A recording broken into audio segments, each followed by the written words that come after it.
m'appelle Bruno Demestre, je suis ébéniste, architecte de mobilier.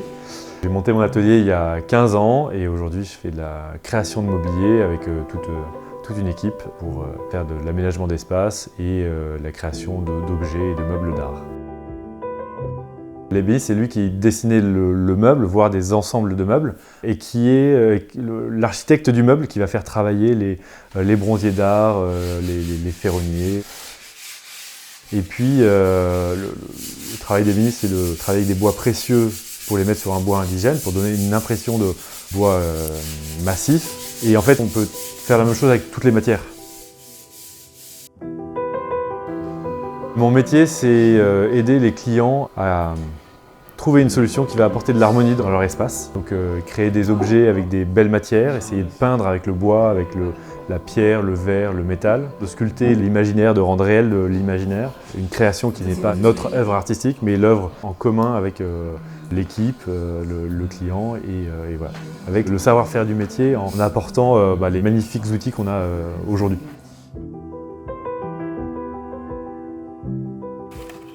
Je suis passé par une école d'art.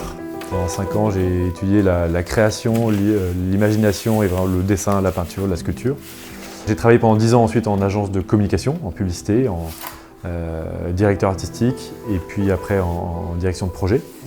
Au bout de 10 ans, faire un burn-out et puis voilà, de poser des questions de qu'est-ce qu'il me fallait, qu'est-ce qui me manquait, Et j'ai rencontré l'ébénisterie, j'ai découvert l'ébénisterie et je suis rentré à l'école Boulle. Au début, j'avais fait un choix intellectuel de l'ébénisterie, c'est ça que je voyais que ça me convenait. Et puis je suis arrivé à l'établi, on a commencé à travailler sur une pièce de bois, faire des gestes assez simples, mais voilà, apprendre à maîtriser ces gestes-là. Et j'ai eu vraiment le sentiment de délier mes mains, qui étaient liées derrière mon dos, et puis même de déployer mes ailes, même plus que les mains. C'est par la rencontre avec la matière que mes idées viennent, mon inspiration vient de là. Il y a plein de gestes que j'aime beaucoup. Je pense que c'est la marqueterie, quand on commence à couper les feuilles de plaquage et à les assembler. On va venir d'une simple fibre qui pourrait être pour quelqu'un de pas aguerri, voilà, des fibres droites, et on voit un dessin qui est joli.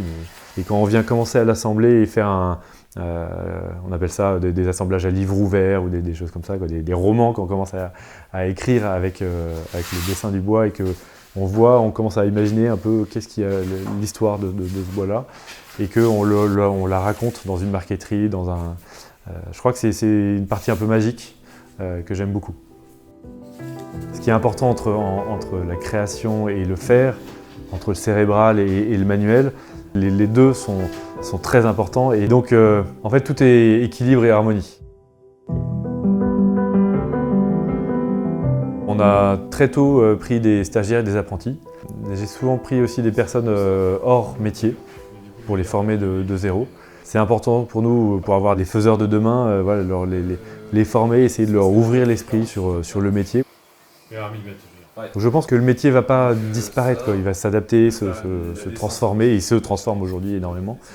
Ce qui m'importe dans la transmission, c'est plutôt révéler l'homme, de faire en sorte que chaque personne, et c'est ce que j'essaye de faire avec chacun de mes équipiers, c'est de faire en sorte qu'il trouve son flow, qu'il trouve l'endroit où il va pouvoir développer le maximum de son énergie, tel que en fait, moi je l'ai découvert à l'école Boulle. Et après le savoir-faire, le geste, et ça fait partie de la transmission, mais c'est d'abord cette flamme de la passion que j'ai envie de transmettre aux générations futures, mais même à toutes les personnes que je peux rencontrer.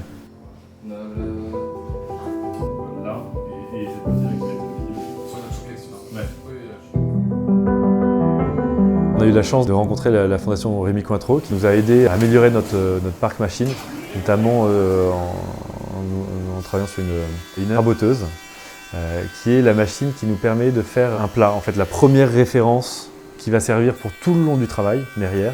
Donc c'est une machine simple, mais qui a une grande importance dans notre travail, puisque le petit dixième de millimètre qu'on va chercher jusqu'à la fin, il vient de cette référence-là qu'on fait avec cette machine.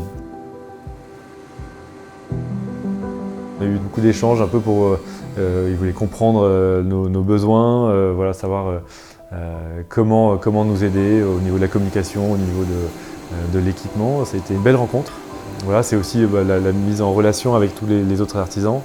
C'est une belle famille avec qui on est content de vivre cette aventure.